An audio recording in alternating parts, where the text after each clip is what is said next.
奉天承运，皇帝诏曰：沈氏二女姓秉柔家刑部内责，各赐予永宁侯府世子顾景云与镇北大。这不是我出嫁之前的闺房吗？难道我重生了？那姐姐，上一世我和嫡姐同一天出嫁，温柔的嫡姐嫁给了永宁侯世子顾景。顾景云却纳了他表妹为妻，生生搓磨死嫡姐。阿姐，而我脾气火爆，嫁给了同样性子暴烈的镇北大家将军。好，你们俩从早吵到晚，最后他一道休书将我扫地出门。我是沈家庶女，自小府中只有嫡姐待我最好。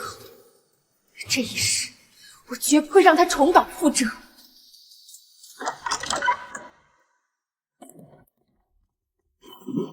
令熙，你不在房里待嫁，怎么跑我这儿来了？阿姐，咱们换亲，你嫁给镇北大将军，我替你嫁进永宁侯府。圣旨只说沈氏女，没点名是你还是我。永宁侯府那地方院大宅深，你这性子嫁过去就是受罪。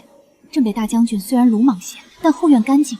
我去对付永宁侯府那帮牛鬼蛇神，你去过安稳日子。可是万一被发现，没人认得咱们谁是谁。阿姐，相信我。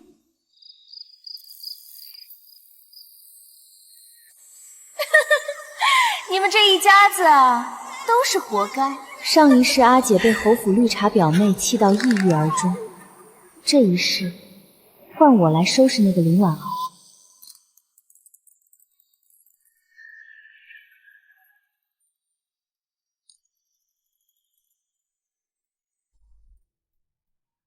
夫妻对拜，送入洞房。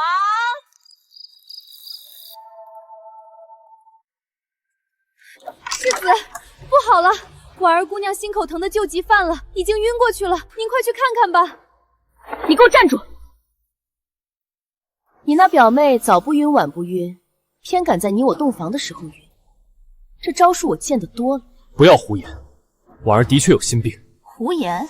行啊，就算她真晕了，侯府没有大夫，非要你过去。顾景云，你今夜要是敢踏出这道门，我就跟你和离。外面的听好了，表小姐晕了就去请府医，世子又不会治病。是世子妃。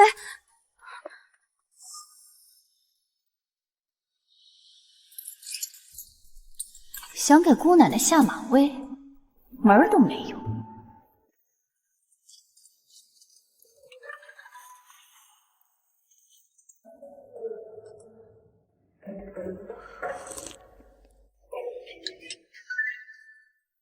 婉儿，给姐姐请安。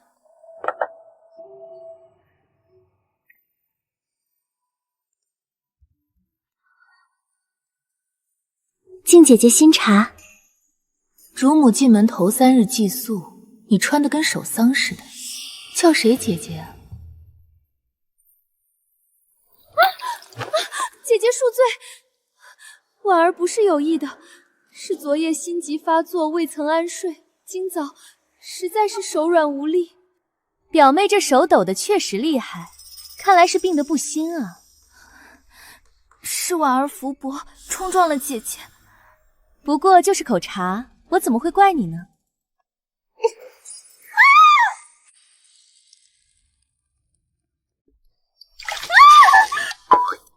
哎呦，真不好意思啊，表妹，我也手滑了，你不会介意吧？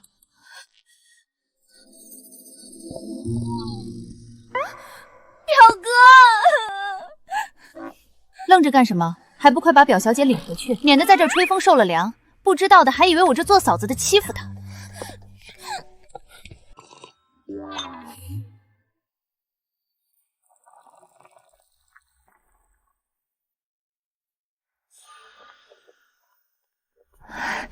表哥，你来了。表妹怎么病成这样了？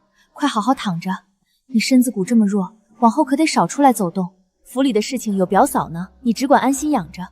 你表嫂说的对，婉儿这几日便好好休息吧。多谢嫂子。听说了吗？新进门的世子妃连大字都不识一个。哎呦，那不是草包吗？难怪性子那么粗野。急什么？小姐，这定是表小姐传出去的。她想在春日诗会上让您难堪。大字不识，那是上一世。可跟将军吵架的那3年，我唯一静心的法子就是翻烂了他书房的兵书游记。既然他想玩，我就陪他玩个大的。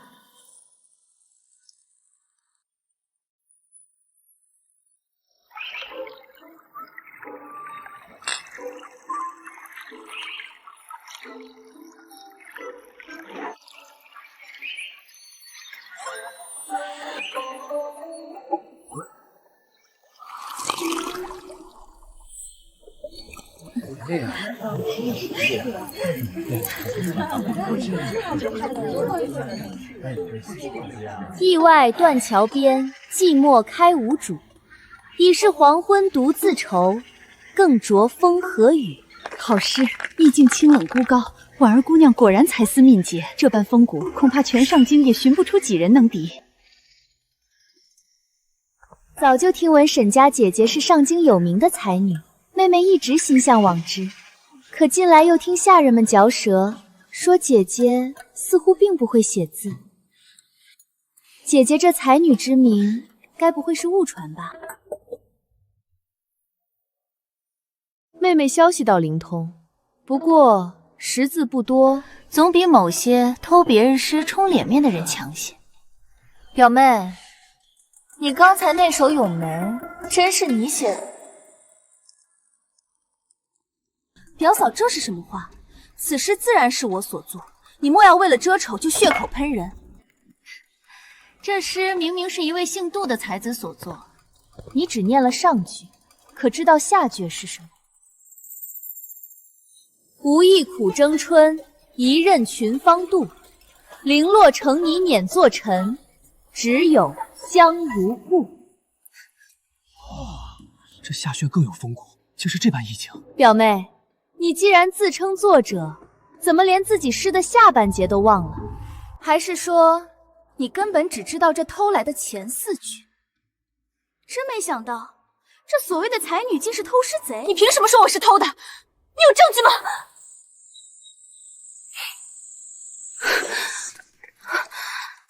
证据？既然表妹不到黄河心不死，那我就让你看个清楚。证据就在这儿。这首《咏梅》原作者是一位游历四方的陆姓才子，残页早已收录在古早诗册中。且看这上面的署名，却是陆字。这下话与世子妃刚才所诵一字不差。表妹，铁证如山，你还有什么可辩的？你陷害我，景云哥哥，你信我，是他早就准备好了要害我。够了，大好的日子闹成这样，成何体统？婉儿身子不适，先扶她回去歇着，莫要在贵客面前失了侯府的体面。老夫人，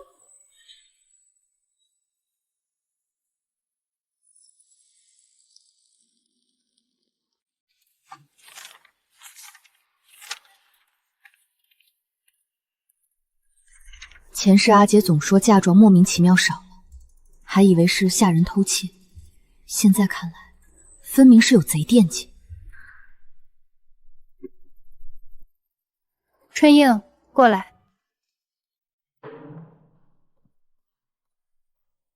去查这几样玉饰摆件什么时候没的，都有谁进过库房，都给我弄明白。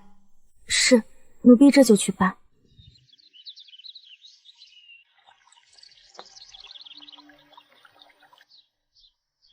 小姐，查到了，库房的小丫头瞧见栖霞阁的在那边晃晃，东西怕是进了那位手里。按兵不动，继续盯着。小姐，就这么算了？这点东西还不够让他伤筋动骨，我要等他贪个够，再一网打尽。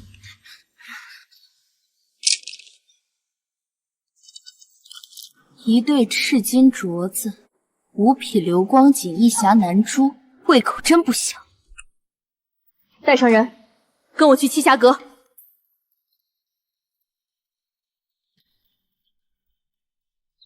二七小姐，你快再去了。表嫂，你这是什么意思？带这么多人闯我院子，还有没有规矩了？规矩？我也想问问表妹，你这屋里摆的那盆红珊瑚盆景到到底是打哪儿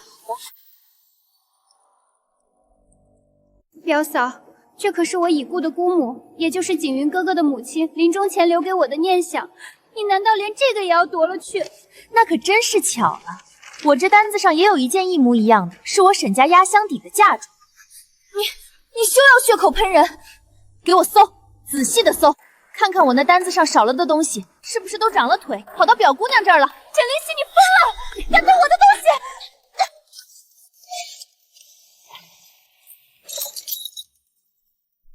小姐，找到了。人赃并获。我只是……春杏，立刻去请老夫人过来。今日这事非得有个交代。世子妃，使不得啊！这位表姑娘是仙夫人的心头肉，那是默认要给世子爷收房的。您若真把她当贼拿了，岂不是打了仙夫人的脸，也下了世子的面子？不怕，大不了我就跟世子和离。日后他这宠妾灭妻的名声传出去，丢的是他顾家的脸。去。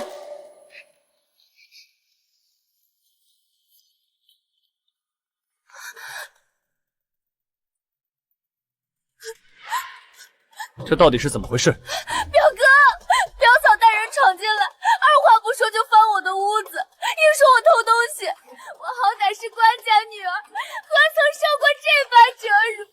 我还不如死了干净。急什么？让他撞。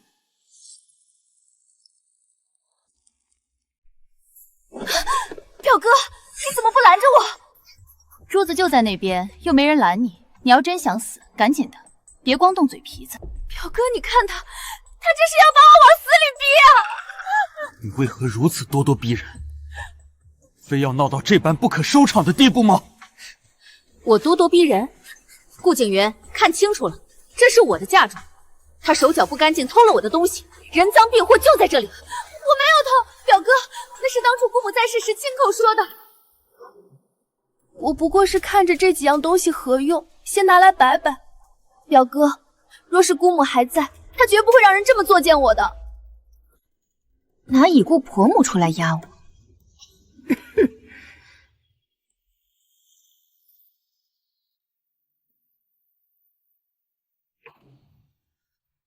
大老远就听见吵嚷，成何体统？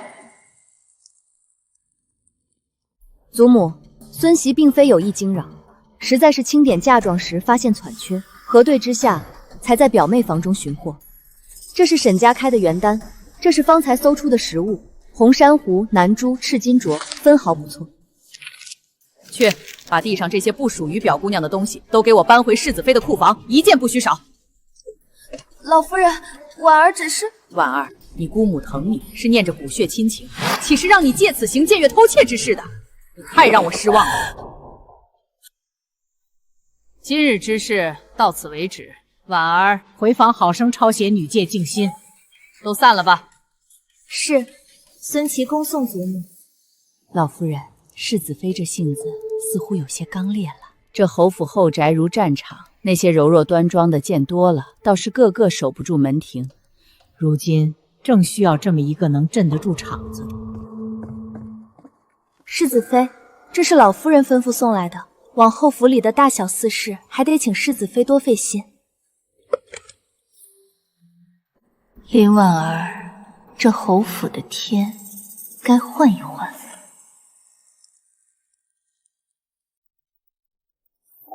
开枝含混，旧账纠缠。这侯府的银子到底是进了宫中，还是进了硕鼠的口袋？小姐，这几处庄子亏空的厉害，尤其是西街那间胭脂铺，婆母留下的旺铺，竟然连年亏损。走，去西街。我倒要看看这胭脂铺里到底卖的是什么药。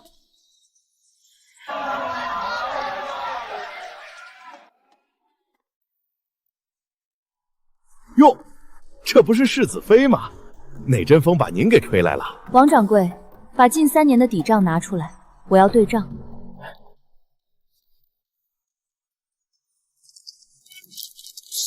世子妃，您这是做什么？撕了账本，老夫人那儿我怎么交代？就算您是主子，也没道理毁坏。现在侯府我掌家，我说这账本是废纸，它就是废纸。想拿老夫人压我，你还没那个分量。去，把真账本拿出来。我就在这儿坐着等，拿不出来，你这掌柜也不用当了。你这掌柜也不用当了。世子妃息怒，小的这就去取，这就去取。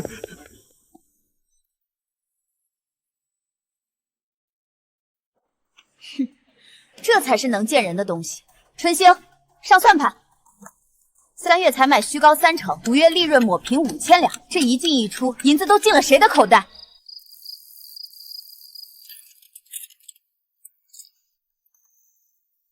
世子妃，世子亲您来了。天都黑了。今日铺子里的事，我听说了。听说了什么？说我当众撕账本，还扇了掌柜大耳光。世子是觉得我扑辣刁蛮，不成体统？不，是让我觉得你是个令人惊喜且意外的人。算你有眼光。进价高出实际5倍，这凝香斋的原材料难道是用金子做的？小姐，这不仅是贪，这是明抢啊！采买管事林大，林婉儿奶娘的丈夫。去，把这些理好的项目单独抄录一份。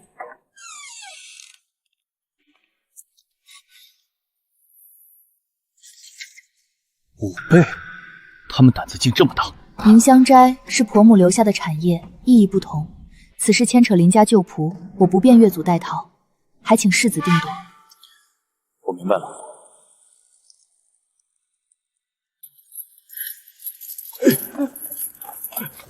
世子饶命，奴才再也不敢了。走。表妹，嫂嫂送你的这份礼可好？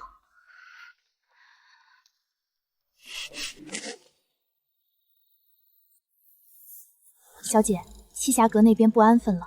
奴婢昨个在角门附近看见表小姐房里的丫头，偷偷给个面生的婆子递了个包袱，那神色贼眉鼠眼的。看来是奶娘被撵，她坐不住了，盯着她，看看这回她又想玩什么新花样。小姐，查实了，那婆子找了个烂赌的穷书生，表小姐给了银子，让他仿写您的笔迹写情诗，还弄了件廉价首饰，说是信物。过几日就是世子的生辰宴，他这是想当众污蔑我私通，好让我翻不了身。春桃，过来，找人按我平日帕子的花样仿绣一张，不用太精致。后天把这帕子丢在花园小径，再给栖霞阁的人露个信儿，就说我有个自幼相好的邻家兄长，一直念念不忘。小姐这是何意啊？他想演人赃并获，我就送他个更像样的赃物。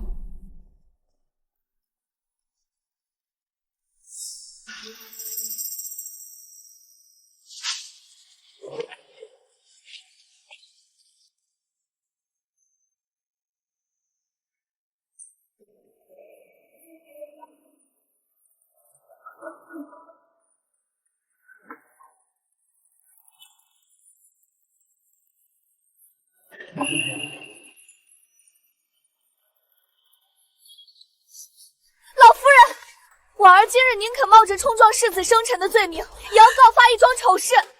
世子妃沈氏被这世子与外男私通，秽乱后宅，证据就在此。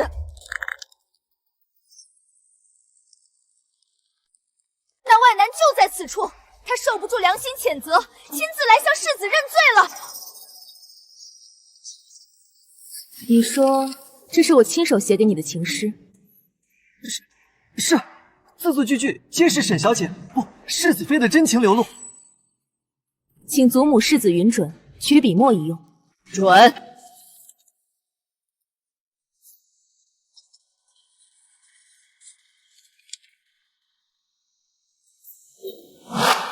诸位都瞧见了，这才是我的字。还没完。我沈家好歹是京中名门，我用的帕子针脚绵密，而你手里这块针线粗陋，花样走形，连侯府最低等的丫鬟都看不上。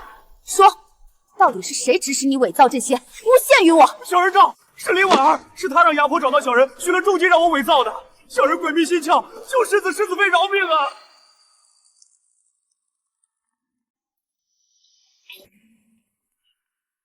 诸位都听清了，也看明白了，今日之事纯属无稽之谈。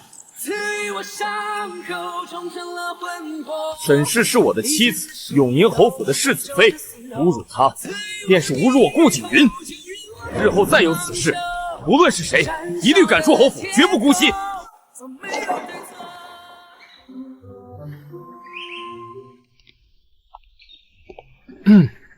你这要管家，自总得练练。世子有何高见？往后每日黄昏，你来书房，我教你一个时辰。好，那便麻烦世子了。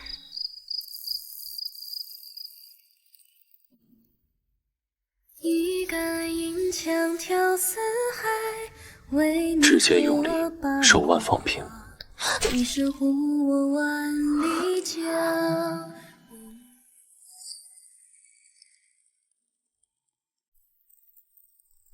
外头人人都传沈家嫡女是惊才一艳的才女，可我连个字都写不好，你就一点不好奇，不想问问为什么？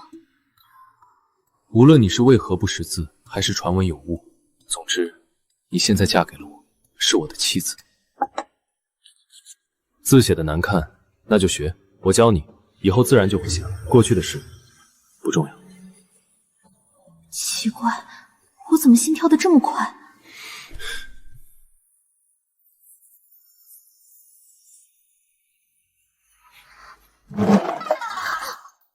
我今日有些困了，字也练得差不多了，明日再说吧。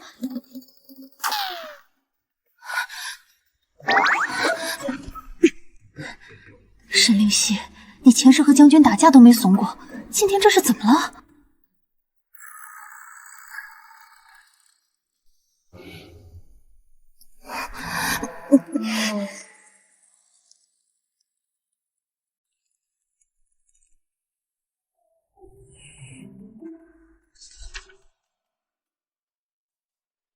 重活一世，竟才发现这嬷嬷炼子也能让人如此尽兴。前世在将军府，满院子都是摔锅砸碗的声音，哪听得进这些文绉绉的诗？如今静下心来，倒真品出了几分沉甸甸的滋味。怎么，是哪个字写不顺，还是意思不懂？没有，就是突然觉得这两句写的挺好。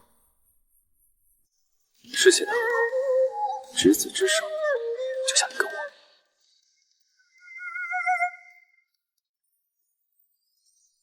小姐，有您的信，是江北送来的。江北，快拿进来。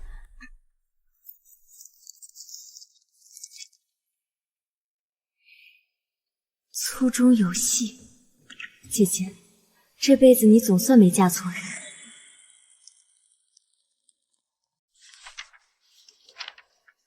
世子今日怎么研究起地势风物了？京城水土复杂，多了解些。我记得前世刚嫁到羌北没多久，京城便传来了旱灾的事。京城那边似乎连着半年都没怎么下雨了，恐怕要有旱灾。京城的事，你怎么知道？我就是突然想到这些日子天热，随口一说。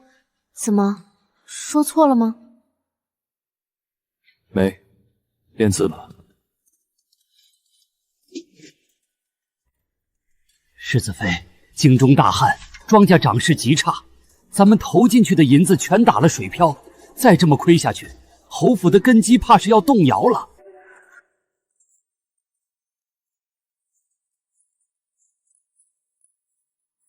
永宁侯府在江南，怎么会因京城的大旱而亏空到动摇根基？这账里一定藏着更大的猫腻。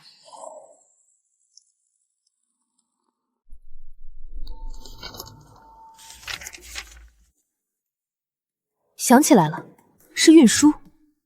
前世就听说有人勾结曹帮私吞盐引，顾家以盐业为生，这是被人掐住了脖子。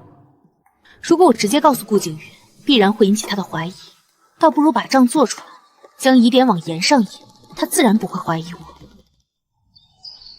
宣德6年的亏空，曹帮的传期，市面上盐价的浮动，还有这几个经手的官名。小姐，您一夜没合眼了，这事等不得。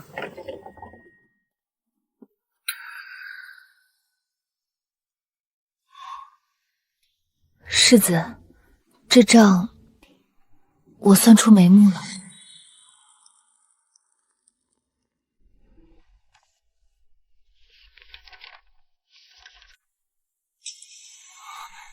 这几个人，你怎么会知道？我查了近10年江南盐务的卷宗，比对了漕运的所有传奇记录，再对上这几日市面盐价的诡异变动，运力每每卡住，盐价就疯涨。这几个名字总在关键节点出现，账是死的，人是活的，顺着这根线摸下去，总能摸到老鼠尾巴。我会按你说的，亲自去查。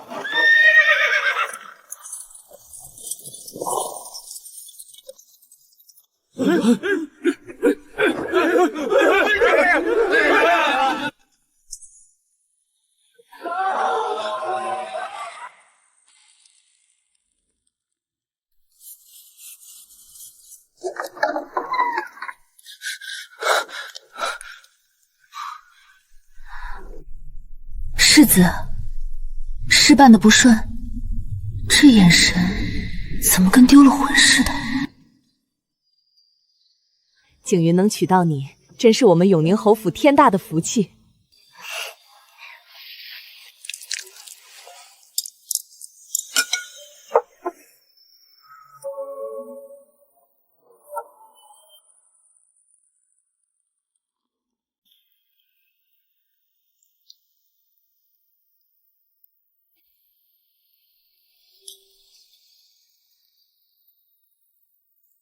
这伞是不是有点小？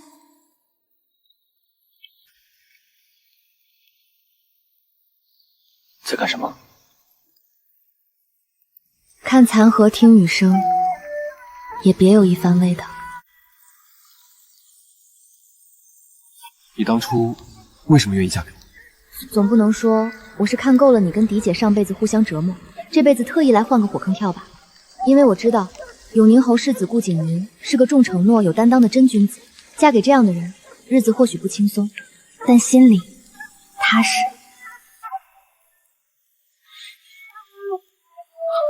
这回多亏你为侯府渡过难关，多谢。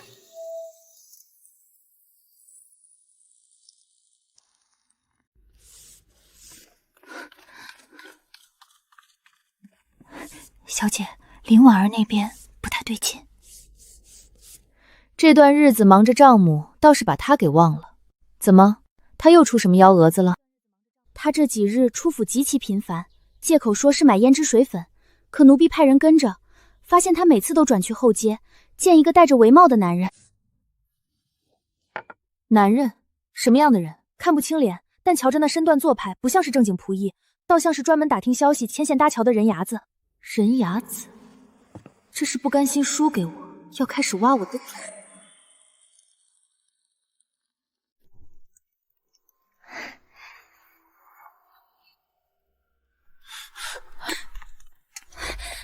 老夫人，婉儿今日冒死也要揭穿这侯府里最大的骗局。她根本不是沈家嫡女沈令轩，她是冒牌货，她是沈家的庶女沈令熙。婉儿并非污蔑，我重金寻到了伺候过沈家的嬷嬷，她亲口指认，眼前这位根本不是沈令仙。这上面有王嬷嬷的画押口供，详细记录了当日如何礼待陶庄，还有沈家姐妹的往来密信，证据确凿。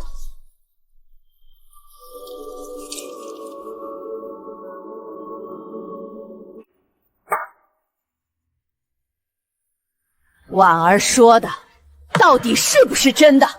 你到底是谁？婉儿表妹说的没错，我确实不是沈家嫡女沈令轩，我是沈家庶出的女儿沈令熙。老夫人，您听见了，她亲口承认了，这等欺君枉上、玷污门楣的表妹稍安勿躁，换嫁一事确有内情，但这内里藏着的是一份不得不为之的苦衷。嫡姐令轩自小体弱，有严重的心悸之病，他体质极寒，若远嫁江南，定会水土不服，恐怕有性命之忧。可这桩婚事乃圣上赐婚，无奈之下才出此下策，由我代替佳节北上。此事母亲早已私下禀明当时保媒的贤妃娘娘，求得默许，只是为保全沈家颜面，未曾对外声张。你胡说！分明是你贪图侯府富贵，撺掇你姐换嫁。什么太医，什么贤妃，全是你编的鬼话。老夫人，我有人证。人证？表妹说的在沈家伺候的嬷嬷，这种拿钱就能改口的证人，说的话有几分可信？至于物证，老夫人可否让孙媳一观？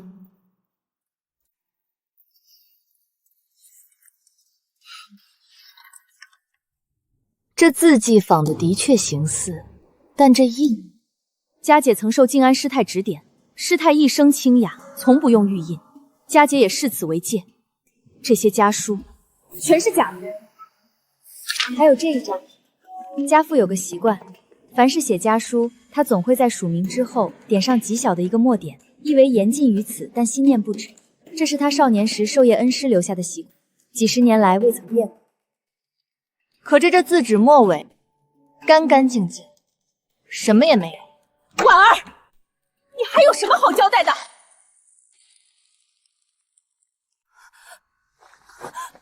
老夫人，就算证据有瑕疵，可沈灵溪换嫁是事实，这是欺君，一旦查实，我们沈家全家都要掉脑袋，这不是几句狡辩就能。够了。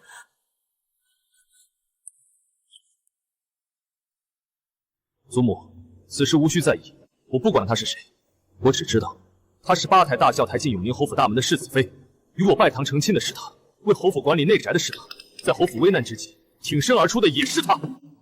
我只认他，从今往后，她就是我顾景云唯一的妻子，永宁侯府的世子妃。谁再质疑她的身份，就是与我顾景云过不去。你疯了！他骗了你啊！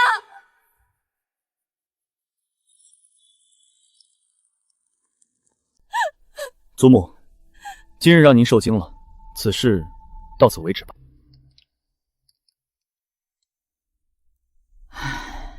起来吧，婉儿，你今日揭发此事，可曾想过后果？你若将此事闹大，外头便会说侯府治家不严，轻则沦为笑柄，重则被御史参上一本欺君罔上的罪名。更严重的，被削了爵位也并非不可能。他终究是骗了大姐。他是换了身份，可自入门以来，是他挺身而出保住了家业，这份心是真的。反倒是你偷盗嫁妆、伪造证据构陷主女，还整日搬弄是非、拈酸吃醋，哪里还有半点大闺秀的体统？换嫁一事到此为止。今日厅内所言，若有人敢泄露半句，家法处置，绝不姑息。是。婉儿，你回去闭门思过，没有我的允许，不得踏出栖霞阁半步。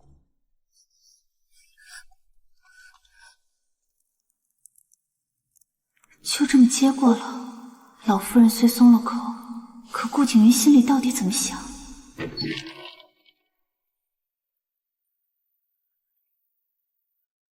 对不起，我不是有意瞒你这么久。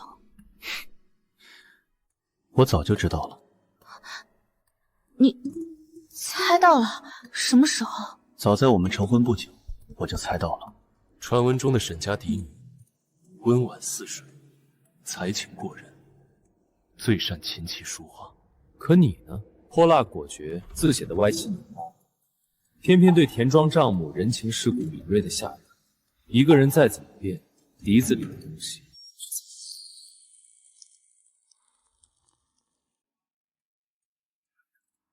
那你怎么从不问，还一直帮我隐瞒？因为不重要。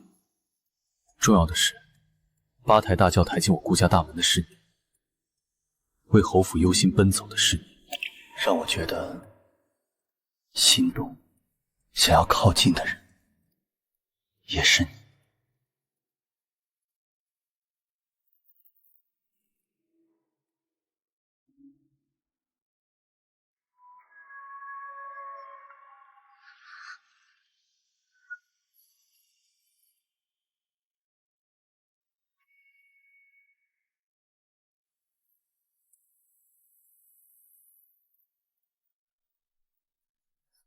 我去衙门处理公务，午时归家陪你游山。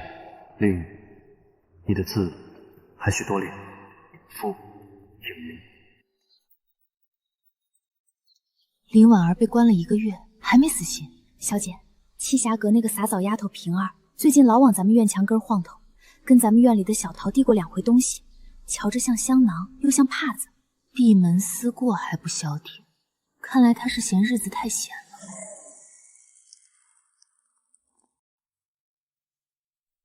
小桃，那个负责茶水间的新丫鬟，平日瞧着倒是个麻利的，没想到是个喂不熟的。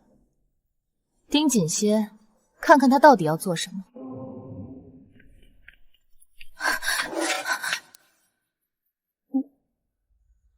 小桃，这么急，是给世子妃送羹汤呢？是。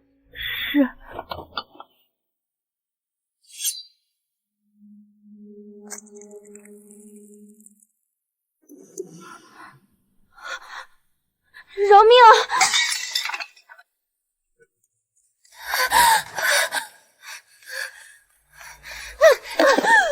这是做什么？大呼小叫的，成何体统？老夫人饶命！世子妃饶命！是表小姐让平儿姐传的话。她说只要把这药粉下在世子妃的饮食里，等事成之后，就给奴婢100两银子放奴婢出府。奴婢一时糊涂了。药是从哪儿来的？平儿姐说，是托人从西市黑街弄来的，叫什么？阎王笑。阎王笑。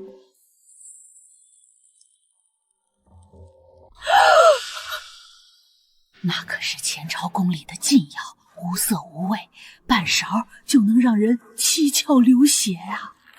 去，把林婉儿给我锁过来！祖母，他污蔑我，是那贱婢自己起了歹心，与我何干？我这些日子连门都出不得，怎会可能去买毒药？表小姐，银票角落虽然磨损，但你那枚私章的印记可还清晰。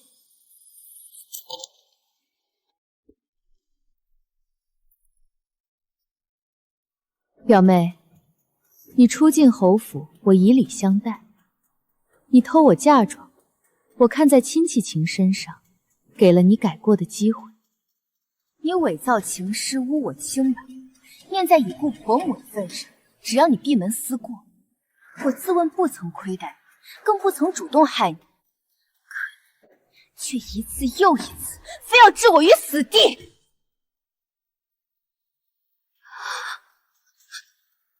偷窃、构陷不成，如今竟敢动用禁药杀人灭口，林婉儿，你真当我沈灵溪是你捏的性子？林婉儿下毒谋害主母，证据确凿，此等蛇蝎心肠之人，永宁侯府断不能再容。表哥，婉儿也不想的，是婉儿太爱你了，婉儿只是怕失去你啊，你原谅婉儿这一次吧。林婉儿，你言行失德，屡教不改，今日竟胆大包天，行此毒害之事。即日起，除去你顾家表亲身份，立刻派人送你回江南林家。从今往后，终生不得再踏入永宁侯府半步。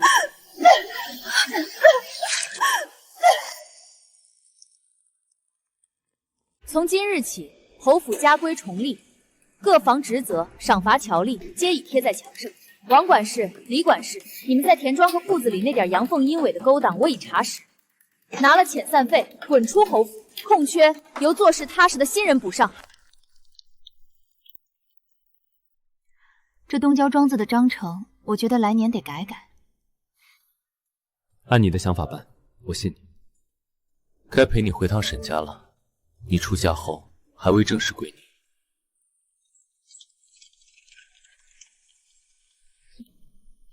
夫人，到了。希儿，你可算回来了。在侯府定要谨守本分，莫要丢了沈家的脸面。老爷大喜！镇北大将军带着大小姐回门了。阿姐回来了，阿姐，这辈子你一定要比我过得好。姐姐，希儿，瞧你这气色，我这颗心才算彻底放下了。来，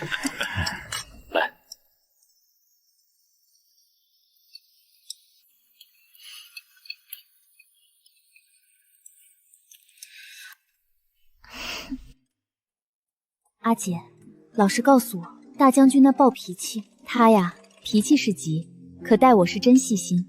知道我怕冷，还没入冬，屋里地炉和炭盆就都备上了。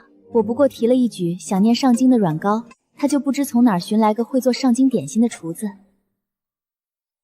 希儿，我现在才知道什么叫粗中有细。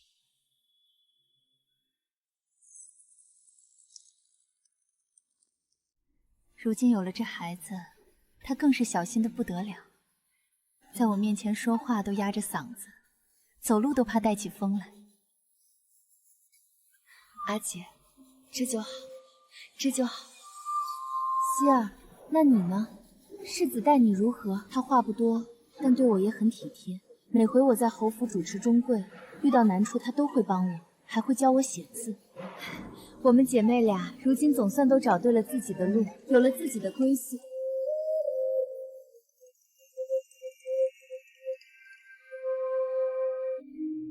怎么从神府回来就病了呢？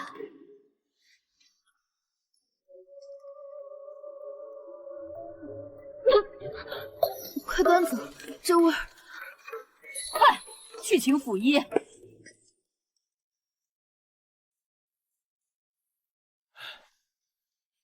恭喜老夫人，贺喜世子，世子妃有喜了。好，好。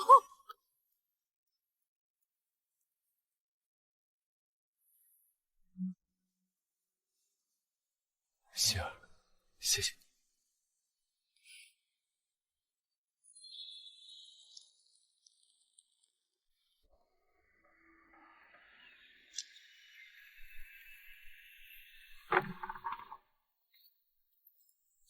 出什么事了？江南那边送来了信，林婉儿疯了。她被送回林家后不安分，几次偷跑，最后一次失足跌进了家庙后的寒潭，救上来烧了3天3夜，醒后便神志不清，时而哭喊。林家已将她锁在后院，此生不得出了。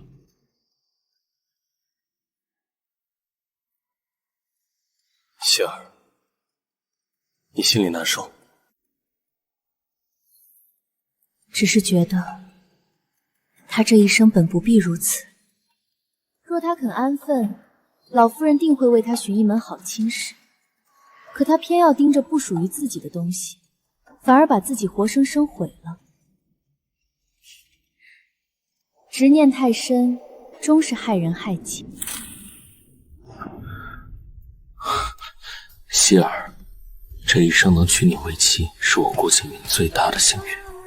前世休说的冰冷，将军府的争吵都随风去了，我也一样。